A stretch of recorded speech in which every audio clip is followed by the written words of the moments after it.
गुलाबी नगरी के नाम से प्रसिद्ध राजधानी जयपुर का मनाया गया स्थापना दिवस। भारत का पेरिस कहा जाने वाला जयपुर शहर 296 साल का हुआ। परकोटे में कई कार्यक्रमों का हुआ आयोजन।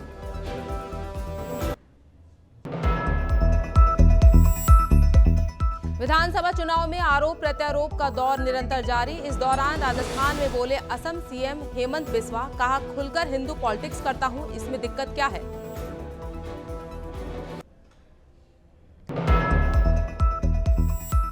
पीएम मोदी ने सीएम गहलोत पर कसा तंज, कहा 3 दिसंबर को कांग्रेस जादूगर छूमंतर हो जाएंगे।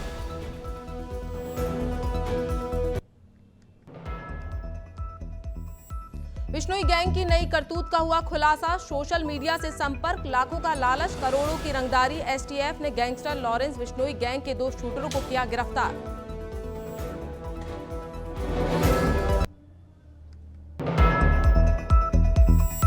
अहमदाबाद में वनडे वर्ल्ड कप का फाइनल मैच होगा कल। रेलवे चलाएगा दिल्ली मुंबई से स्पेशल ट्रेन। 2 दिन में लैंड होंगे 100 से ज्यादा चार्टर्ड प्लेन।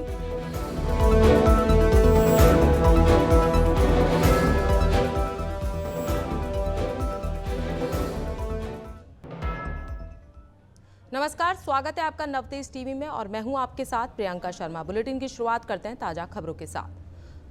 भाजपा प्रदेश मीडिया सेंटर पर प्रेस वार्ता को संबोधित करते हुए केंद्रीय मंत्री नितिन गडकरी ने जयपुर के स्थापना दिवस की शुभकामनाएं दी और कहा कि विकास को लेकर सदैव भाजपा की कटिबद्धता रहती है। केंद्रीय मंत्री नितिन गडकरी ने कहा कि प्रधानमंत्री मोदी का सपना है कि हमारा भारत विश्व गुरु बने।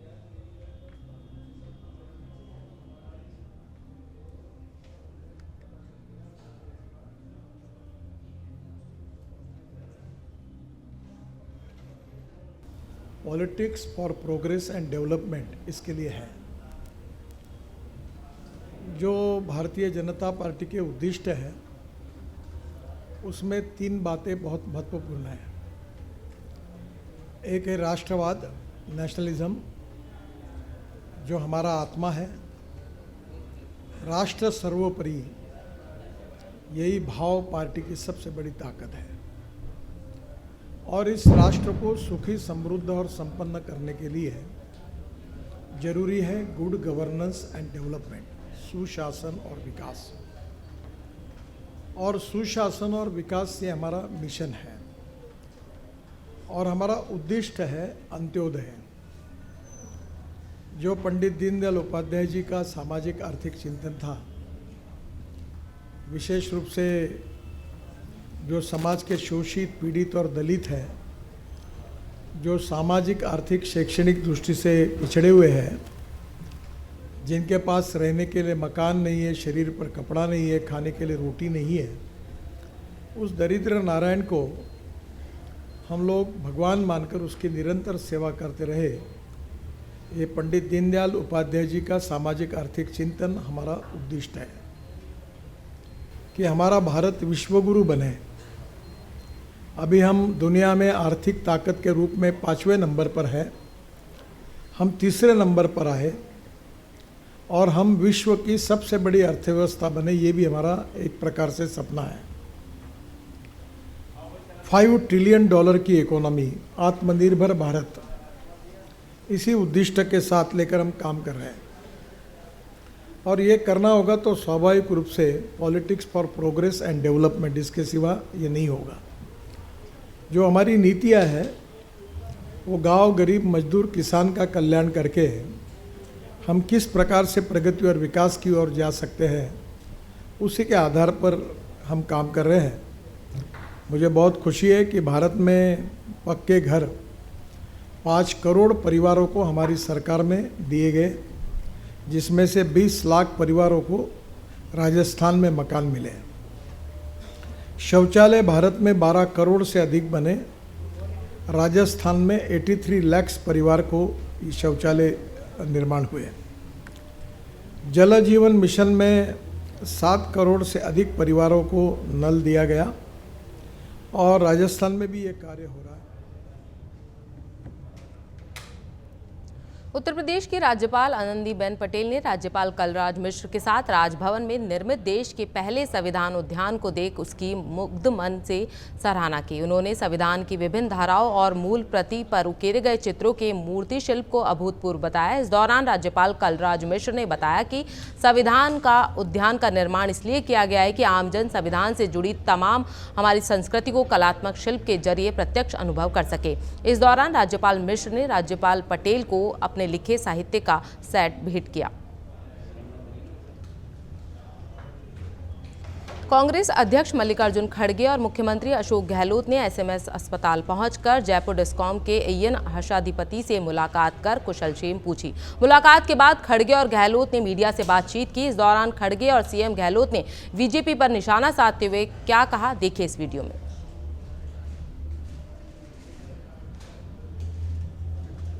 हमारे गहलोत साहब चीफ मिनिस्टर उनके संपर्क में है और जो घटनाएं और घटनाक्रम हैं उन्होंने तफसील के साथ बताया।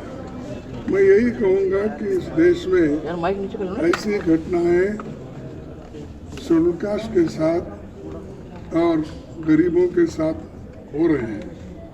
इसको पॉलिटिक्स छोड़िए, कोई पार्टी में आता है जाता है, लेकिन ऐसी सामाजिक स्थिति है इस देश में कि जो घटना हुई है उन दिन जब तो विचलित रहे हैं, पहले भर्ती हुए मथुरा के अंदर आगरा रात को 2 बजे मैंने फ़ोन करके हॉस्पिटल मालिक को उठाया, मुकेश जी इनको अलाउ करवाया, मैंने टैक्सी में डाल के यहाँ लेके आ रहे।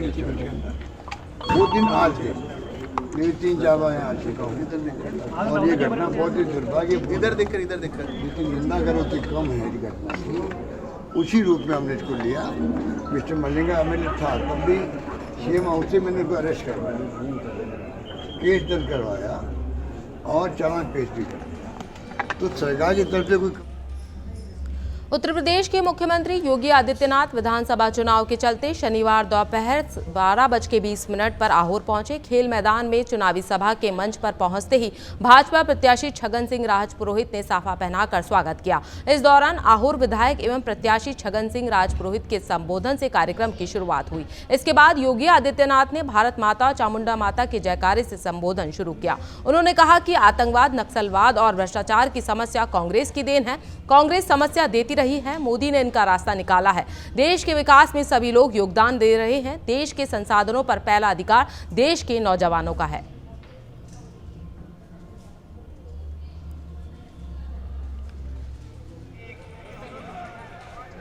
कृपा पात्र और कर्नाटक में राजस्थान की पहचान को बनाए रख करके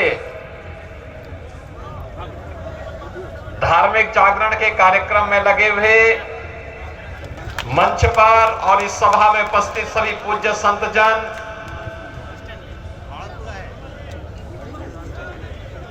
भारतीय जनता पार्टी के लोकप्रिय प्रत्याशी विधायक श्री छगन सिंह राजपुरोहित जी, अजय महावर जी, ऋषिकेश पटेल जी, ईश्वर सिंह तुम्बा जी। मतदाता जागरूकता अभियान के तहत चलाए जा रहे सतरंगी सप्ताह के अंतर्गत नगर परिषद धौलपुर ने एक रैली का आयोजन किया। रैली नगर परिषद के पुराने कार्यालय से शुरू हुई, जो शहर के प्रमुख मार्गों से होती हुई गांधी पार्क में जाकर समाप्त हुई। इस अवसर पर उपस्थित सर्विस वोटर को संबोधित करते हुए एडीएम बालकृष्ण तिवारी ने कहा कि हमें भयमुक्त होकर बिना किसी लोभ लालच के अपने मत का प्रयोग करना है। वहीं अतिथियों द्वारा सभी को मतदान के लिए शपथ ग्रहण करवाई गई। रैली में नगर परिषद की 400 से अधिक महिलाओं ने पुरुषों के साथ भागीदारी निभाई।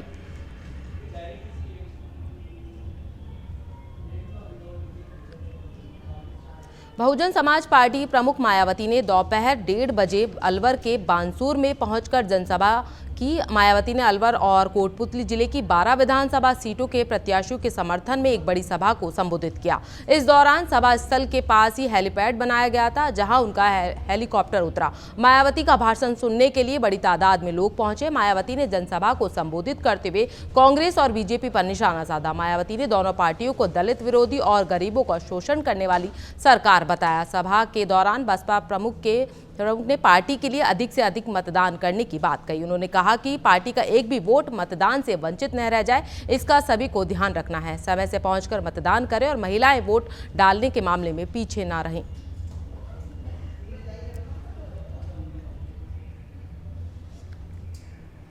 कोटा की आरकेपुरम थाना पुलिस ने विवेकानंद नगर क्षेत्र में चावला सर्किल के पास एक घर में संचालित अवैध शराब की फैक्ट्री पर छापा मारा। पुलिस को बड़ी संख्या में स्प्रिट के ड्रम, रैंपर और पैकिंग मशीन, अन्य सामग्री मिली है। इस तरह से बनाई गई अवैध शराब काफी घातक और जानलेवा हो सकती है। फिलहाल मकान मालिक से पूछताछ की जा रही है। पुलिस और उसके वरिष्ठाधिकारी हर्ष खरेड़ा जी ने कोटा शहर पुलिस के लिए बड़ी महत्वपूर्ण उपलब्धि है और मेरा मानना है ये जो भी शराब यहाँ बनती ये सब इस चुनाव में इस्तेमाल होती वितरण में और मतदाताओं को बरगलाने के लिए। इसमें काफ़ी भारी मात्रा में ड्रम में स्पिरिट मिली है, खाली शीशियाँ मिली हैं, रैपर मिले हैं, ढक्कन मिले हैं, नींबू का फ्लेवर कैसे लाया जाए वो सामग्री मिली है। नींबू ब्रांड की अवैध शराब जो सरकारी शराब है उसको पूरी तरह से अवैध यहाँ बनाने का सारा जखीरा मौजूद है और निश्चित रूप से ये थानागाजी विधानसभा के अंतर्गत बलदेवगढ़ गांव में निर्दलीय प्रत्याशी भूपेश राजावत का ग्रामवासियों के द्वारा भव्य स्वागत किया गया। इस दौरान गांव के लोगों ने बीजेपी और कांग्रेस को जमकर आड़े हाथों लिया। जनता का आरोप है कि मौजूदा विधायक कांति प्रसाद मीणा के द्वारा अपने कार्यकाल में भ्रष्टाचार किया गया। वहीं बीजेपी प्रत्याशी हेम सिंह भड़ाना को जनता ने चोर बताया। जनता ने आरोप लगाते हुए कहा है कि हेम सिंह भड़ाना के कार्यकाल में आम लोग डरे हुए और डरा हुआ महसूस करते हैं। अब जनता ने फैसला लिया है कि भूपेश राजावत को भारी मतों से जीत हासिल करवाई जाएगी। वहीं भूपेश राजावत ने जनता से वादा किया है कि अगर जनता उन्हें विधायक बनाती है तो पूरे थानागाजी का चौमुखी विकास किया जाएगा। देखिए नवतेज टीवी के संवाददाता गुरमेज राणा की खास रिपोर्ट। गढ़ में मौजूद थे और बलदेवगढ़ की जनता ने पूरा भूपेश राजावत को समर्थन दिया है और वाकई में जो उनकी समस्याएं भी सुननी चाहिए सरकार और प्रशासन को भी, क्योंकि पहाड़ी इलाके में इनका गांव है। पानी की समस्या जो बहुत ज़्यादा आ रही है और सीधे तौर पर हम भूपेश राजावत के साथ में जुड़ेंगे। हालांकि फलों के द्वारा इनको तोला गया भूपेश राजावत को, कहीं हार फूल मालाएँ पहनाई जा रही हैं, कहीं फलों से तोला जा रहा है। तो सीधे तौर पर भूपेश के साथ में जुड़ेंगे। भूपेश, क्या लगता है जिस तरह चुनावी दौरे चल रहे हैं आपको, जनता की समस्याएं भी सामने आ रही हैं? मैं बलदेवगढ़ निवासियों को ये कहना चाहता हूँ कि मैं अगर इलेक्शन में जीतता हूँ तो 4 तारीख को यहाँ काम स्टार्ट कर दूंगा। फंड आए या नहीं आए मैं मेरी जेब से करूँगा, फंड बाद में सैंक्शन होते रहेंगे और नल योजना पूरी पूर्णतः यहाँ तैयार करवाऊंगा। और विकास के जो कार्य हैं, यहाँ रोड की कई समस्याएं हैं, कई जगह रोड नहीं है। अंदर कॉलोनियों में गए, कस्बे में गए तो वहाँ रोड नहीं थी। वो समस्या है, लोगों की आने जाने की काफ़ी दिक्कत होती है। कुछ फॉरेस्ट का मसला चल रहा है यहाँ लोगों के साथ, वो फॉरेस्ट में रोड बनाने नहीं दे रहे, उसको भी करेंगे बैठ के फॉरेस्ट वालों से बातें। ये है 5 साल में मौजूदा विधायक से नाराज रही जनता, क्या विधायकों ने यहाँ पे एक बार चक्कर भी लगाना मुनासिब नहीं समझा क्या? उनको तो समय ही नहीं मिला चक्कर लगाने के लिए। वो तो सारा समय अपने जुगाड़ में लगे रहे, बटोरने में लगे रहे, बच्चों को आगे के इलेक्शन कैसे लड़ाए जाए उसमें लगे रहे। मगर मीणा लोभी भी जग गई भाई, ये आज तो खुद जीत रहा था, अब अपने बेटों के पगड़ी बांधने लग गया। ये तो पैतृक काम हो गया इनका तो इलेक्शन लड़ना, इसलिए मीणा समाज भी जग गया है इस बात के लिए। हेम सिंह भड़ाना जी का कार्यकाल इतना अच्छा नहीं रहा। मैं जब पहली बार इलेक्शन लड़ने आया 2008 में, उस समय ये स्थिति थी कि हेम सिंह जी इतना आतंक था कि थानागाजी में मुझे दुकानों पे नहीं बैठने दिया जाता था। लोग कहते थे साहब हेम सिंह आ जाएगा, आप खड़े हो जाओ, यहाँ से गाली गलौज करेगा, बदतमीजी करेगा हमारे साथ, आप खड़े हो जाओ। इतना आतंक था। उस आतंक को हमने खत्म किया हेम सिंह जी को, और निर्भय होके हम रात दिन घूमते थे, 2-2 3-3, कभी उंगली का कोई बात नहीं हुई। और पब्लिक उससे डरना भी छोड़ा है, पब्लिक ने सामना करने लग गए हैं अब लोग। ये स्थितियां हैं। विद्रोह भी हो रहे हैं कई जगहों पे। विद्रोह जबरदस्त हो रहे हैं, कांति लाल जी के भी हो रहे हैं, हेम सिंह जी के भी हो रहे हैं। हेम सिंह जी के भी पसीने आ रहे हैं, कांति लाल जी के भी पसीने आ रहे हैं। मैं आपके चैनल के माध्यम से कहना चाहता हूं, 3 तारीख को आप खुद देखेंगे कितने वोट से कौन जीतता है। आसीन कस्बे की कृषि मंडी के सामने आरएलपी उम्मीदवार धनराज गुर्जर के समर्थन में आरएलपी सुप्रीमो हनुमान बेनीवाल और एएसपी संस्थापक चंद्रशेखर आजाद ने जनसभा को संबोधित किया, जहां आसीन थाना परिसर के पीछे बने अस्थायी हेलीपैड पर आरएलपी के पदाधिकारी और कार्यकर्ताओं ने हनुमान बेनीवाल और चंद्रशेखर आजाद का अभिनंदन किया। इस दौरान हनुमान बेनीवाल ने कांग्रेस और भाजपा पर निशाना साधते हुए बताया कि दोनों ही सरकारें द्वारा जनता को मात्र आश्वासन के अलावा कुछ भी धरातल पर नहीं दिया गया है। इस दौरान बड़ी तादाद में जनसैलाब यहां उमड़ा।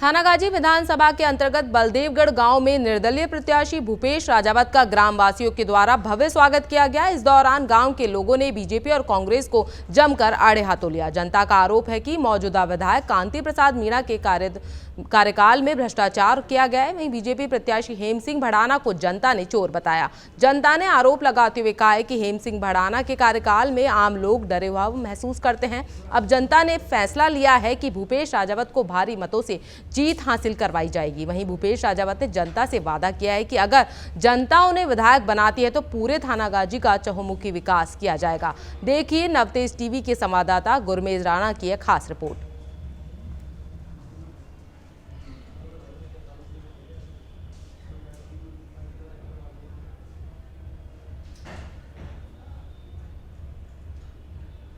घिरा हुआ है और आपको बता दें कि लगातार जिस तरीके से भूपेश राजावत के चुनावी दौरे चल रहे हैं, तो अभी व्रत बनाए हुए हैं। तमाम ग्रामवासियों की तरफ से पूरा भव्य स्वागत किया जा रहा है। एक बार आप पीछे तस्वीरों के माध्यम से देख सकते हैं और पूरा जो भव्य स्वागत सुबह से कई गाँव में किया जा रहा है। सबसे पहले हम ग्रामवासियों से बातचीत करेंगे उसके विषय में क्या कहते हैं, क्योंकि लगातार जो पार्टियों के द्वारा कार्य किए गए, किस तरीके से कार्य किए गए। जी सर, पार्टियों के जो कार्य किए गए ये तो हम देख रहे हैं ना।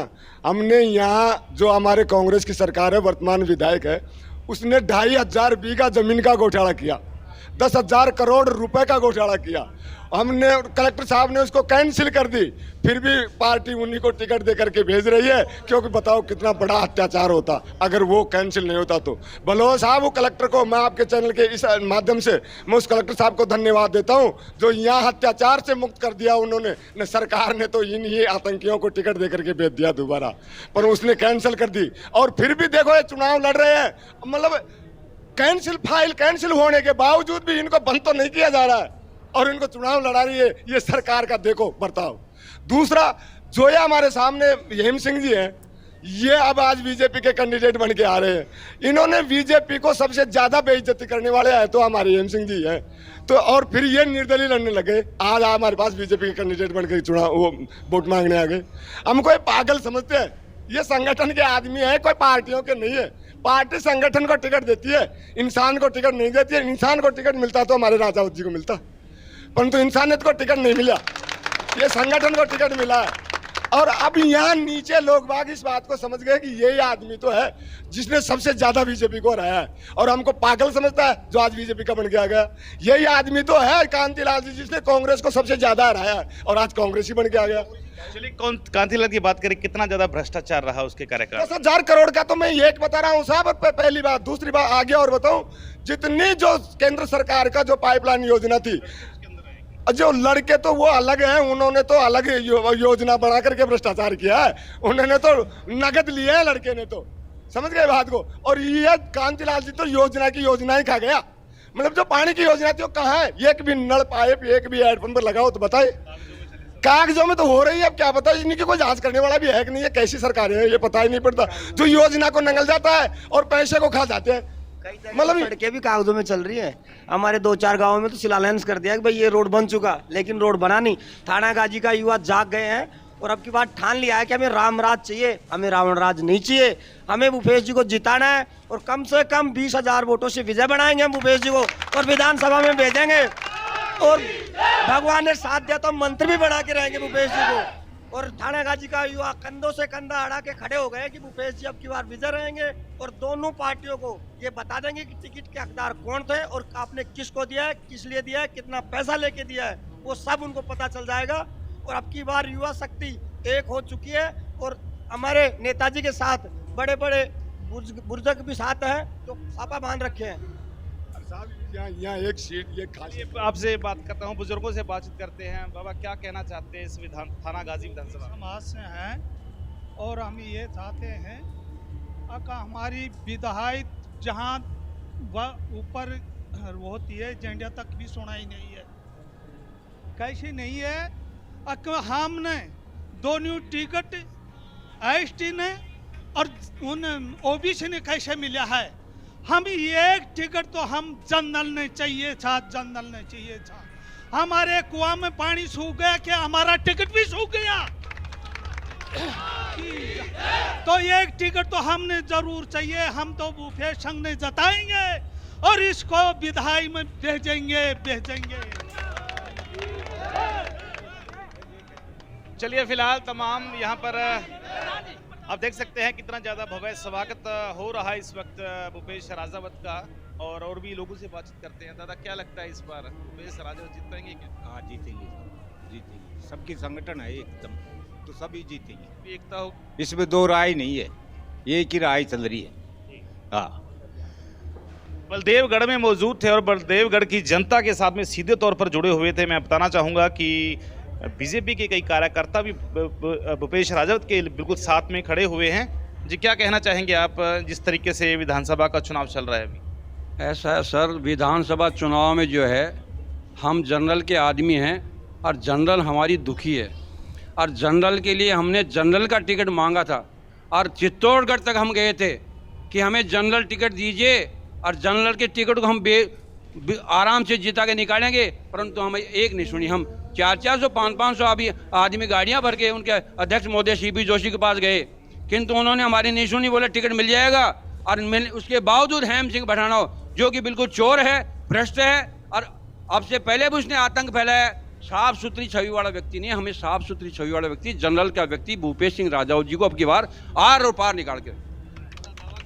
कांति प्रसाद कोई दावा नहीं करे, कांति प्रसाद अभी कोई ज़्यादा दावा नहीं है और वो भी भ्रष्टाचार से लिप्त हैं। क्या नाम कांति प्रसाद कौन से साफ सुथरी छवि के हैं? सारे भ्रष्टाचार से। हम चाहते हैं साफ छवि का व्यक्ति आए और बीजेपी का जो है कमल खिलाएं और इनको निर्दलीय को जिता के विधानसभा में भेजें।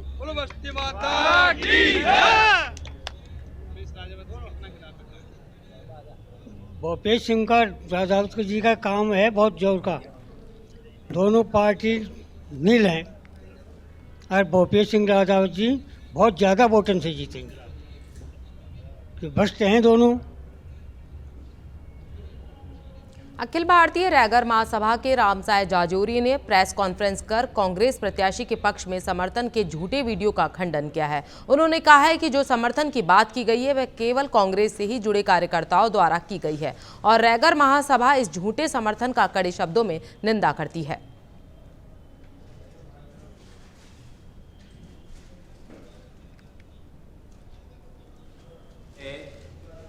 सोशल मीडिया पर एक वीडियो वायरल हो रहा है जिसमें बताया गया कि कच्ची दिवाली के दिन रैगर समाज के कुछ कांग्रेसी कार्यकर्ताओं की दूदू के अंदर कांग्रेस कार्यालय में एक मीटिंग की गई और उसके अंदर कार्यकर्ताओं के द्वारा बाबूलाल नगर को समर्थन देने की बात कही गई। ये झूठा मिथ्या प्रचार है, क्योंकि इससे रैगर समाज में फूट डालने की। लूड़ी विधानसभा क्षेत्र के झवर न्याय की नगरी में भाजपा प्रत्याशी जोगाराम पटेल के समर्थन में आयोजित विशाल जनसभा को पूर्व मुख्यमंत्री वसुंधरा राजे ने संबोधित किया। बता दें कि पूर्व मुख्यमंत्री राजे हेलीकॉप्टर से झवर स्थित जनसभा स्थल पहुंची, जहां प्रत्याशी जोगाराम पटेल ने कार्यकर्ताओं के साथ उनका भव्य स्वागत किया। राजे ने चुनावी जनसभा को संबोधित करते हुए कहा कि इस बार कांग्रेस को एक भी सीट नहीं जीतने देंगे। साथ ही उन्होंने भाजपा के पक्ष में वोट करने की अपील की। इस अवसर पर पूर्व सांसद जसवंत सिंह बिश्नोई, विधानसभा प्रभारी अजय द्विवेदी सहित वरिष्ठ कार्यकर्ता एवं हजारों की संख्या में क्षेत्रीय जनता मौजूद रही।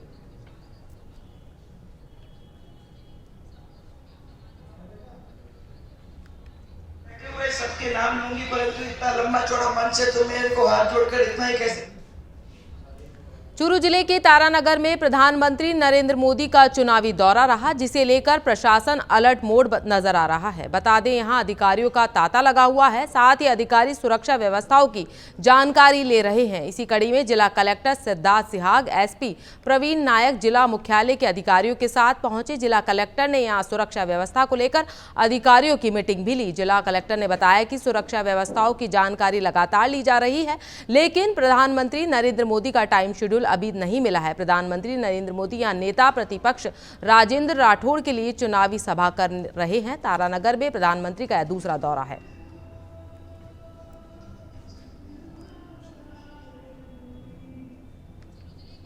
का कार्यक्रम है, अभी उसका ऑफिशियल हमारे पास कंफर्मेशन टाइम का आना बाकी है। और व्यवस्थाओं के लिए जो सुरक्षा व्यवस्थाएं हैं उसमें जो ब्लू बुक की डायरेक्शंस होती हैं उसकी पालना की जाए।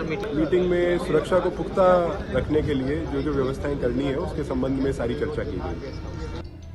विश्व के सबसे लोकप्रिय नेता हमारे परम आदर्श आदरणीय नरेंद्र मोदी जी कल तारानगर की धरा पे आ रहे हैं। उनके स्वागत के लिए, उनको सुनने के लिए करीब 70 से 80 हज़ार लोग आएंगे, जिसमें से 50 हज़ार लोग तारानगर विधानसभा के होंगे और बाकी के लोग आसपास की विधानसभा के होंगे। आपको बता दिया, स्थान जहां अपन अभी खड़े हैं ये सभा स्थल है, यहीं कल का कार्यक्रम है और भीड़ करीब 80 हज़ार लोग आएंगे।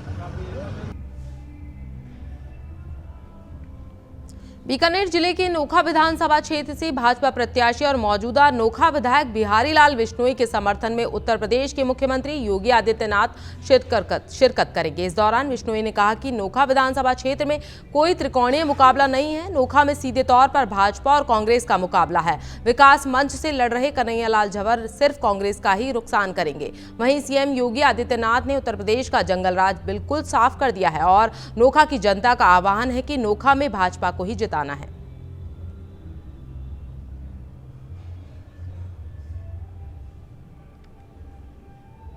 बिरादरी के लोग त्रस्त है, किसान, नौजवान, महिला सब त्रस्त है, दलित त्रस्त है, महिलाएं त्रस्त है। इस कांग्रेस के कुशासन को उखाड़ फेंकने के लिए प्रतिबद्ध है और भारतीय जनता पार्टी का कार्यकर्ता केंद्र सरकार की मोदी की काम को जनता के बीच रख रहा है और कांग्रेस के काले कारनामों को जनता के बीच रख रहा है। इसलिए जनता ने मन बना लिया है कि आने वाली 25 तारीख को कांग्रेस के कुराज को उखाड़ के फेंकने का, वाली 25 तारीख को भारतीय जनता पार्टी का कमल खिला के राजस्थान में डबल इंजन की सरकार बनाएंगे और कांग्रेस के कुराज को खत्म। ध्यान रखे, उनकी दायित्व रख ही रही है। हमने ये कहा कि बड़ा भाई बीमार है तो उसके जिम्मे काम भी हम करेंगे, छोटे भाई के नाते। हमारी पार्टी का राज बन रहा है, इसलिए जनता से अपील है कि दोनों पूरी ताकत से आशीर्वाद दे कि हमको सारे काम जो जनता के अधूरे है उन सबको पूरा करने के काम की ताकत और साबित जी ने अपने उत्तर प्रदेश के पिछले कार्यकाल में और वर्तमान कार्यकाल में उत्तर प्रदेश के जंगल राज को खत्म करके कानून का राज जब कायम किया है उस बात के लिए और विकास के मामले में उत्तर प्रदेश को नई ऊंचाइयां दी है। उत्तर प्रदेश हमारे देश का सबसे बड़ा प्रदेश है, सबसे बड़ी आबादी वाला प्रदेश है। तो योगी जी उसमें आ रहे हैं तो उन्होंने वहां साबित किया कि सरकार कैसे चलती है, जनता का काम कैसे होता है।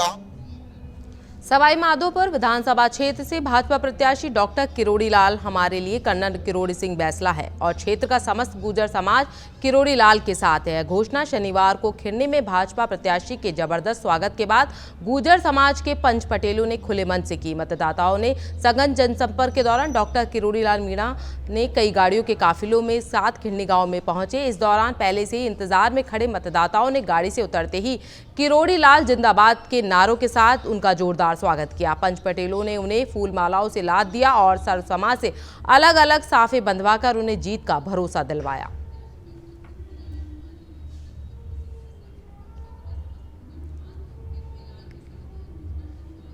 कोलायत विधानसभा क्षेत्र से कांग्रेस प्रत्याशी भंवर सिंह भाटी ने आज आक्रामक चुनाव प्रचार किया। जनता के बीच मृदुभाषी व शांत स्वभाव के नेता के तौर पर पहचान रखने वाले भाटी भाजपा पर खासे आक्रामक नजर आए। बता दें, भंवर सिंह भाटी को गांव की चौपाल पर खासा समर्थन मिल रहा है। भाटी भाजपा प्रत्याशी और उनके परिवार को प्रचार के दौरान निशाने पर ले रहे हैं। इस दौरान उन्होंने कहा कि मैंने कोलायत के विकास में कोई कोर कसर नहीं छोड़ी है। अब कुछ लोग परिवारवाद के सहारे फिर अराजक स्थिति पैदा करना चाह रहे हैं। जनता समझदार है, मुझे स्नेह व अपनापन दे रही है। कोलायत की जनता चाहती है कि यहां लोकतंत्र का शासन हो, न कि किसी दबंग का।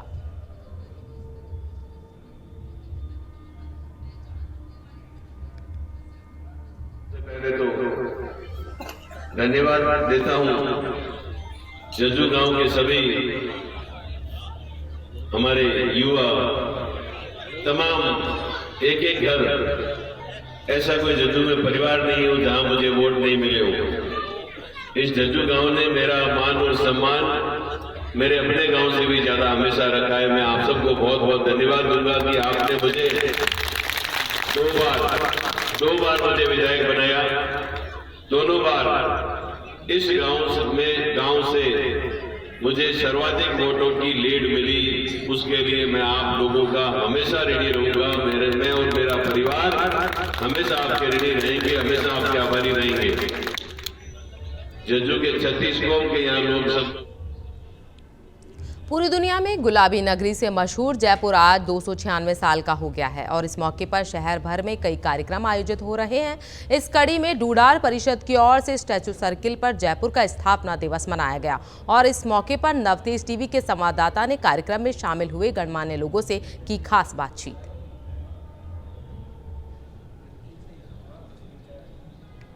केंद्रीय मंत्री हरदीप सिंह पुरी ने भाजपा प्रदेश मीडिया सेंटर पर प्रेस वार्ता को संबोधित किया और मुख्यमंत्री अशोक गहलोत के पेट्रोल डीजल पर केंद्र सरकार द्वारा अधिक टैक्स लगाने वाले बयान पर पलटवार किया। कहा कि मुख्यमंत्री गहलोत को अपनी गिरेबान में झांकना चाहिए। देश भर में पेट्रोल का प्रति लीटर औसत रेट 96 रुपये 72 पैसे है, जबकि राजस्थान के श्रीगंगानगर में यह सबसे ज्यादा 113 रुपये 34 पैसे है। भारत की अर्थव्यवस्था बड़ी तेजी के साथ आगे बढ़ रही है। हम आज विश्व भर में 5वें स्थान पर है और कुछ ही समय में हम 5वें से तीसरे नंबर पर होंगे। हमारे यहाँ कच्चा तेल और एनर्जी की डिमांड बढ़ रही है। हमारे यहाँ यह डिमांड दुनिया के मुकाबले औसत से 3 गुना ज़्यादा है। इसलिए हमें 80-85% कच्चा तेल चाहिए होता है, जिसे हम इंपोर्ट करते हैं। कच्चे तेल के दाम पर अंतर्राष्ट्रीय स्तर पर तय होते हैं।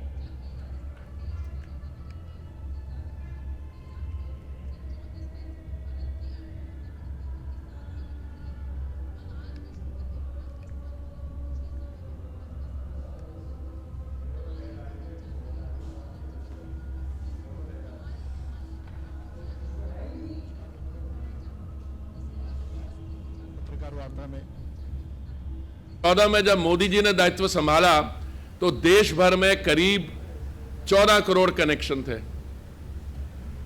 भाई और बहनों, आज नवंबर 2023 की मैं बात कर रहा हूं, वो 14 करोड़ कनेक्शन जो थे वो चलकर आज 32-33 करोड़ तक पहुंच गए हैं। इसमें से केंद्रीय सरकार ने उज्ज्वला स्कीम के तहत 9 करोड़ 60 लाख उज्ज्वला कनेक्शन दिए। उज्ज्वला कनेक्शन किसको दिए जाते हैं? जो हमारे समाज में हमारे बहन भाई जो बिलो पॉवर्टी लाइन है, इकोनॉमिकली वीकर सेक्शन है, वो हमने एक मुफ्त कुकटॉप और गैस का सिलेंडर बिल्कुल मुफ्त दिया उज्ज्वला में। 9 करोड़ 60 लाख हो गए।